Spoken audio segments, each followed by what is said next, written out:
just go for it. Don't overanalyze everything too much. Just put your feelers out, see what your audience is, see what kinds of options you have.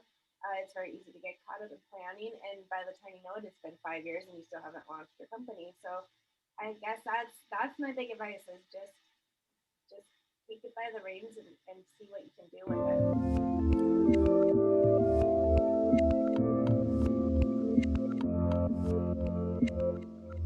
Hey everyone, this is Devin Miller here with another episode of The Inventive Journey. I'm your host, Devin Miller, the serial entrepreneur that's grown several startups into 7- and 8-figure businesses, as well as the founder and CEO of Miller IP Law, where we help startups and small businesses with their patents and trademarks. If you ever need help with yours, just go to strategymeeting.com and grab some time to chat. Now, today we have another great expert episode with Jolene and Rheault. I don't know if I know how to say the last name. Rheault? Close, row, Row. All right, row, like close the enough. railroad. And Jolene's close as I'm ever going to get. So Jolene's going to talk a little bit about a terminology and something that I can't be too much of an expert on, which is a now I can't even say it. Mompreneur. There we go. And so she's a stay-at-home mom and also has done different things with full-time jobs, restaurants, brick and mortar. Also may talk or hit a little bit about ADHD and how to cope with that and how to deal with that and how to do time management and managing ideas and productivity and blocking out schedules and times and kind of how to take care of yourself. So a whole bunch of things, which I think are fairly exciting topics and which I'm really excited to dive into. As a side note, my wife is a stay-at-home mom as well, or is a stay-at-home mom for a long period of time. So maybe this will be an episode that she'll even listen to. So I'm really excited to have Jolene on. So with that, welcome on the podcast, Jolene. Thank you for having me. I am so excited to be here. And like you said, in a nutshell, we have all kinds of stuff to cover. So let's just dive in. So I am the productive mompreneur. I am writing a book about my strategies, and so that's kind of how I came up with that name. But I also work as a marketing consultant on the side out of Denver, Colorado, and I do everything from social media management to web design to all kinds of stuff. So that's kind of the background behind my whole mompreneur business. But I know something that we had kind of wanted to touch on was just the title mompreneur. And so I think the thing that's interesting is that a lot of people think that mompreneurs are almost like MLM type of business people. And while that's true for a lot of women, there's a lot of moms out there like myself who are working darn near 80 hours a week and managing the house and the kids and the business all at the same time. So No, I think that, there's a mompreneur can mean a lot of things, and it can mean everything from stay-at-home moms to moms that just are doing entrepreneur things to a career. And I think that that's a little bit when we chatted even about in the pre-interview and before the podcast, what it was, what mompreneur means and what that might entail for different people. So maybe as an interesting, or maybe as a starting point, give us a bit of insight as you're kind of coming up with the terminology, kind of going down your own path. What does mompreneur mean to you, and what does it actually entail? so it's breaking it down into it's a combination of two words, mom and entrepreneur. I personally have a habit of being a serial entrepreneur, so I wake up every morning with a brand new idea that Hmm. I feel like is going to be my next big get rich business. But for some moms, it's just one business or two businesses or creating some of that passive income type of work. So to me, it's just a mom who's taking control of her business life and her career and taking things into her own hands and managing things on her terms, which I think is awesome.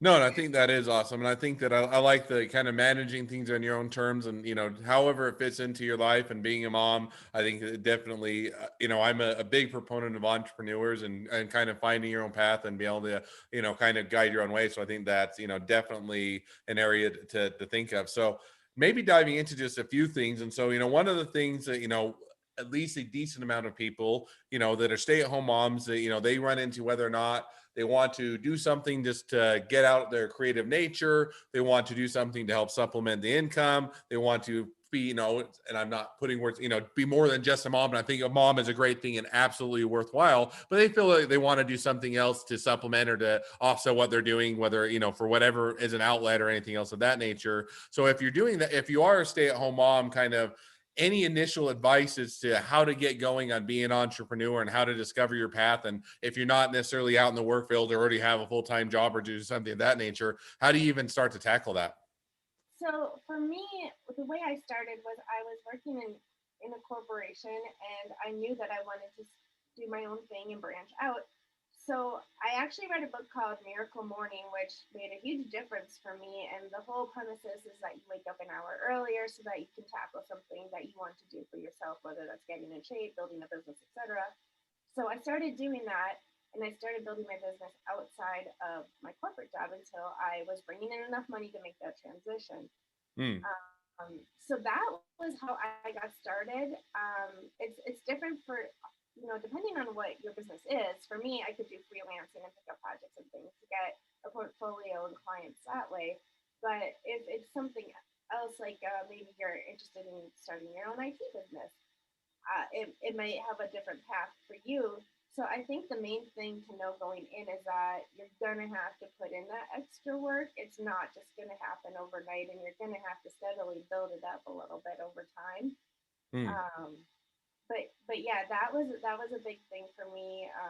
And the other thing I've heard from a lot of people in the industry is that before you start off on your own while you're working at a day job or a full-time job or whatever it is, that you should attempt to have 6 months of savings in the bank, because if you're freelancing, it's not always guaranteed income, which can be a little scary for people. Mm. I chose not to do that. I chose just to leap off the deep end. And I wish I had saved a little bit more up, but luckily it did work out well for me. Mm. So no, and I think that definitely makes sense. Now I'm going to kind of almost follow up that question with one, which is, it hits on a number of different topics. But one of the things that's difficult is whether you're a stay-at-home mom or a parent or anything else, is trying to be an entrepreneur and also to have time and attention to manage your time, to be able to be productive when you have the time, and also be able to focus on the kids, focus on the spouse, focus on everything else. It is a big juggle, and I think it's one that some people struggle with. So any thoughts or guidance if you're trying to say, okay, I want to be an entrepreneur, I want to do that, but I don't want to have people feel like they're put aside, or I'm not getting everything done, or because I'm trying to do everything, nothing gets accomplished. How do you kind of manage that productivity and time management, and kind of drill down on that a bit? Yeah. So, well, there's two. There's before COVID happened and after COVID happened. So before, my husband was working and doing his thing, and so my son was at school, which made things a little bit easier, uh, because I would get up around 4 or 5 in the morning, get work done, get up around, get things going for school around 7:30, and then I would have a block in my calendar scheduled for every weekday so that people could schedule meetings, so that I could devote it to taking him to school, taking care of all that stuff, whatever needed to be done. And then same with getting off of, I actually plan my meetings from 10 a.m. to 2 p.m. normally, just because it helps me to keep things consistent and know what's going on and still have that availability for him. So that was working really well. And then last March, things just went nuts, and we switched to remote schooling. And it's funny because my husband actually was able to stop working because my business had grown enough, and so he was able to help Caden with that as well, so that I could still focus on working during the day. But we did still have to set up a whole system. My son is almost 10, and he understands how to use a pillow board, and he understands how to eat the big frog first, that kind of thing. So together, me and him both know that this is his time block to do this is his mom's time block to work on social media. And so by figuring that out together, that helped a lot as well, for sure. But yeah, definitely COVID made things a lot crazier than I wish they had to be. I think it seems like it's affected everybody's life about the same way too. Certainly the best laid plans have gone awry, or you've had to pivot or adjust when everybody is now at home and otherwise having to adjust. So, but I think it sounds like you managed to do it well. And one of the other things I think we talked about, and whether it's COVID and you touched on a little bit, is blocking or doing kind of block scheduling and doing timers to where you set apart time that you just say, hey, I'm going to focus on this for whatever period of time, and I'm going to get this done or as much as I can. And then when that time runs out, you'll do go back to doing other things, or you'll have the different blocks of time. So how do you figure out how much time to set aside, or how much time to block out, in the sense that my problem would probably be that I would start out with an hour and I don't really have enough hour, then I get to 2 hours, I get to 3 hours, and to be forever growing because I'd really still have too many things to get done or more things to do than what I can fit in there. So I guess it's a two-part question of how do you figure out how much time to set aside, and then how do you stick to it such that you're not always cheating and going over on time, or doing additional things because you're trying to get it all done. So it's interesting. I didn't plan on putting this to do a plug for my former company I worked for, but their name is Hubstaff, and they make time tracking software. At the time, I was required to track my time, and it would track the different programs and websites that you use so that you could be more productive. And at the time, I was like, whatever, And then I started my own business, and I'm like, oh, I'm gonna go download that again. That really was very useful. Like, what was I thinking? So it's just funny because now what I've done is I've gotten in the habit of running this timer, and it'll tell me where I'm spending all my time, and then based on my averages, I know how much time I should be actually allotting on that Pomodoro timer for social media or for writing a press release. And I actually have that integrated into my CRM and my ClickUp system as well, so that I know, okay, I'm starting this, it starts my timer for me, and then I just get to work and I go. Previously, I would have days where I'd be working from 4 a.m. until midnight, and because one, I had an undiagnosed ADHD. Two, I just didn't understand how to manage my time effectively, and I still get anxiety thinking about those nights and just the days just dragging on and on and on. So that it kind of puts that fire under me where I know I don't want to be working all day long. I need to just sit down and do this, stick my timer on, and just do it.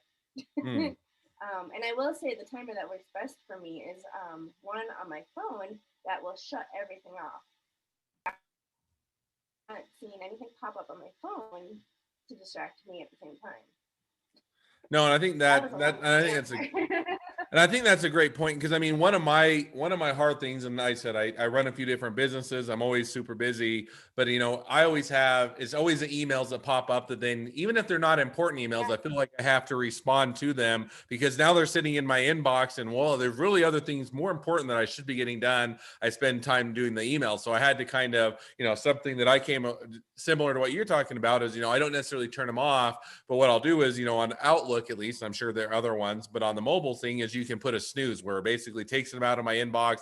I can tell, hey, wait for so long, and then once that snooze has come off, it will come back to my inbox. And so it's kind of a way to remove that distraction, because I'm a bit anal retentive in the sense that if there's something in my inbox, I want to have a clean inbox, and so I don't have something hanging out there. So I think that that's a great great idea, as well as to either turn it off or otherwise remove those notifications so you can focus.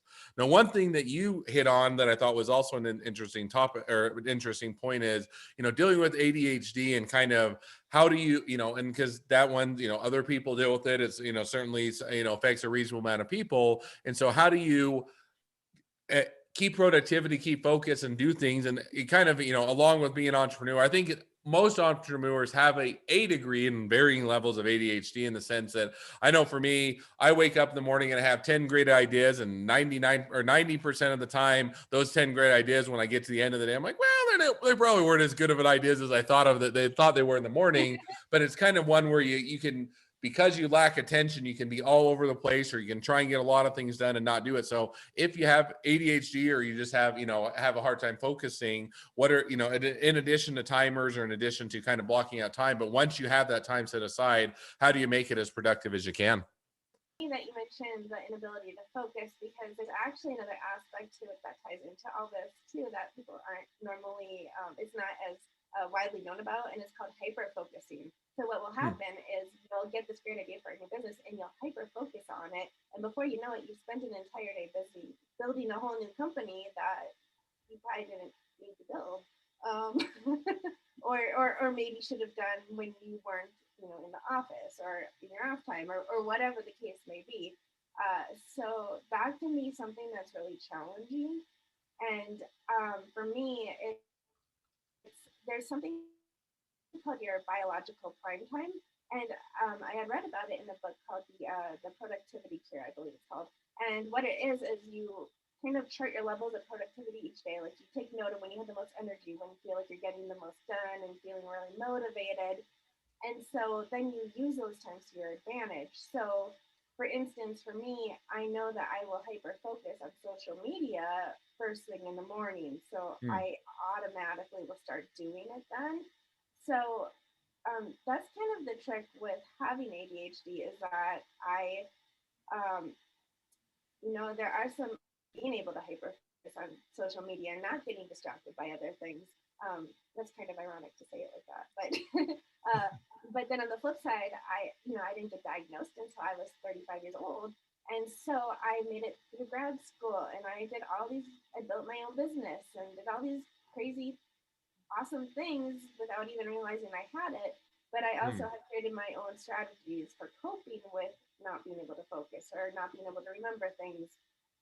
And so that's kind of the thing that I love doing right now is I'm passing those skills on to other mompreneurs and even entrepreneurs or dadpreneurs. Is some of my strategies are just kind of outside of the box and not things that people normally might have considered. So that's been a really fun part of all this. But I would say for sure, just making sure you can kind of figure out when your prime time is and making it work to your advantage is the key to a lot of things. No, I think that that's a lot of great advice, and definitely figuring out what works for you, the ways to cope. And I think that different things work for different people, and maybe the paper method or other ones, work for you. But finding out what it is, and sometimes it's hey, getting up and going on a walk every half an hour, or doing something that's a bit active, or having whether it's something to fidget with, or having something in the background with or background noise to feel like things are going on, whatever it is. And I think everybody has different ways, but I think that I like the idea of, figuring out the ways to cope and the ways to focus definitely can give you those tools to be successful. Now, one of the other things, just shifting gears slightly, that we'd also taught or chatted about a little bit before the podcast was the idea of, taking care of yourself, taking breaks, getting enough sleep, and kind of having that balance. And so, because, I think one of the things, especially if you're working from home, or if you're right, if you're trying to juggle multiple things of being a mom and being a husband or a wife, or being a parent and doing businesses and doing everything else, is you tend to run yourself ragged. You don't have enough time for everything you need to do, and be able to get everything accomplished. And so oftentimes a person that suffers is you, or your health, or your sleep, or anything else. So how do you be intentional about taking care of yourself and making sure that you have that balance, as well as you are able to make sure that you're in a balanced life? Yeah, so I actually I schedule it, and that way I know that it won't be missed. Hmm. My family knows every Monday night there's a certain show that mom likes to watch on TV called The Bachelor, and that she is not too during that time. So that is one way I practice self care. But I recently read that moms during this whole pandemic are the people that are not practicing self care the most, and probably some of the people that need it the most. And I also read that, you know, for any mompreneur that's watching this, self care isn't going grocery shopping. It's not taking a shower. Those are basic necessities that you Hmm. should do anyways. Self care is, finding ways to relax and enjoy life and that sort of thing. And I honestly find that my productivity improves if I do make time for self care and I'm not just going on and on. Productivity isn't getting as many things done in a day as you can, it's getting as many things done efficiently as you can. And there's a huge difference there. So I would say, whatever self care is to you, just do it, make time for it, plan for it, tell people this is what I'm doing, this is how I'm doing it, this is when I'm doing it, and that's it.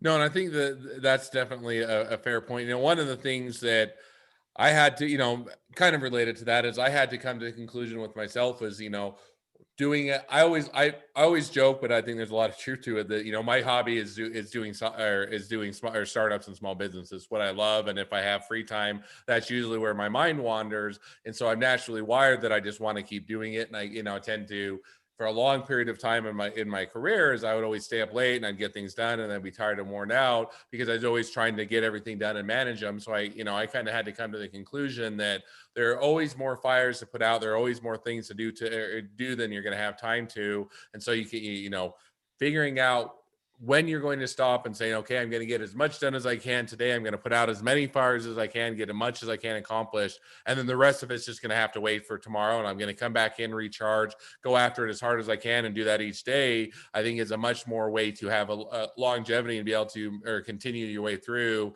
as opposed to pulling the late nights and the all-nighters and sleepless and not or taking care of yourself, because you'll become unhealthy or you'll become tired, you'll become unfocused. And then you also start to feel guilty that you're not doing all the things that you should be doing because you're focusing on one small aspect of your life. Well, so we've hit on a whole bunch of fun topics, but you're the resident mom or mompreneur. So any other things that we haven't hit on that you think would be worthwhile that the audience would find of interest as they're trying to jump in, explore, and maybe get started on things? I think the main thing is just to remember what you're doing in the first place. Is so you can do your own thing and also be around your family more. Was my main motivator, was to be able to spend more time with my son and my husband. So in the summer, me and my kid have a running date on the calendar where we go to the pool for lunch a couple of times a week and go swimming together, and then we come back and we do. Mom gets back to work and he, find something else to do. But I think, yeah, it's just finding ways to make those little moments in your day, I think makes a huge difference, because it really reminds you why you did it in the first place. And not doing like what you just said, running 24 hours a day, only never leaving your computer, So it's a trap that you can fall into very easily. So it's just something to be constantly kind of aware of, is how you're managing it all. No, and I think I like it. And I do a bit different with my wife, but we always have time set aside. We what we call date night, and we usually will have, Friday night we always watch a movie together, and Sunday we have the shows that we always like, and so we kind of block out different times of the week that we're saying doesn't matter what's going on, we're going to set aside time for just our relationship, just to focus on that. And I think that even having a bit of that, hey, I'm going to, if nothing else, make sure I get these times of the thing where I'm going to take care of myself or take care of the spouse or the kids or everything else, helps to manage that, so that you're, just like you have a work schedule and you block out time, you also have time to make sure that you're taking care of those. I think is a great idea. Mm-hmm. Well, as we start to wrap up the podcast, on normal episodes I always have my two questions. On expert episodes, I cut it down to one. So for the one question I ask at the end of each episode, which is, if you're to now talk to somebody that's just getting into a startup, just getting into a small business, maybe you're talking to a mom or a parent or dad or whoever it is, what would be the one piece of advice you'd give them as they just get starting out? Just go for it. Don't overanalyze everything too much. Just put your feelers out, see what your audience is, see what kinds of options you have. It's very easy to get caught up in planning, and by the time you know it, it's been 5 years and you still haven't launched your company. So I guess that's my big advice, is just take it by the reins and see what you can do with it. No, and I think that's definitely a great piece of advice. It's interesting. I think we're coming up on, how many, 180 episodes or so, and I'd have to count. But out of all the different things, and there's a lot of great questions, both on the normal episode and the expert episode. But I'd say the most common answer, or between entrepreneurs and startups and small businesses, is either their biggest or one of their biggest regrets is they wish they hadn't got started earlier. And the piece of advice a lot of times they'll give is just get going, because oftentimes they're saying, hey, I wish I'd get going sooner. I wish I got going earlier. What if I could change something? I would have done this, what I love and have passion for 5 years earlier in my career, or whatever that is. And so I think that's a great piece of advice, is, whatever the things that are holding you back, try it out, get going, and because you'll never know. And if you fail and you go crash and burn, you can always pick yourself up and try again. But if you never do it, or you do it much later in life, you'll always have that regret. So I think that's a great takeaway.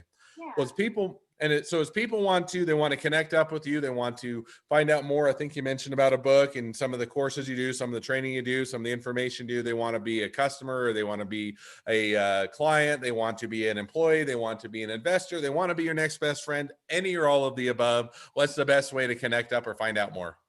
So my website is theproductivemompreneur.com, which I realize mouthful, but it is spelled out exactly sounds the mompreneur. No, Lord, theproductivemompreneur.com. Otherwise, I'm on LinkedIn. I have a public profile, and I'm always happy to connect with people on there and love networking on there. It's probably my favorite social media platform. So Oh, it's my favorite platform as well. So you're preaching the choir. Well, I definitely encourage everybody to reach out, check out the website, or connect up with you on LinkedIn, and definitely a lot of things to learn and a lot of great advice. So, well, thank you for coming on the podcast. Now, for all of you that are listeners, if you have your own journey to tell or you have your own expertise to share, feel free to go to inventiveguest.com, apply to be on the show, and we'd love to share either your expertise or your journey. Also, if you're a listener, a couple additional things. One, make sure to click subscribe so you know when all of our awesome episodes come out. And two, make sure to leave us a review so new people can find out about the podcast. Last but not least, if you ever need help with your patents or trademarks or anything else, feel free to reach out to us at Miller IP Law. Just go to strategymeeting.com. Thank you again, Jolene. It's been a pleasure, and wish the next leg of your journey even better than the last. thanks. You too.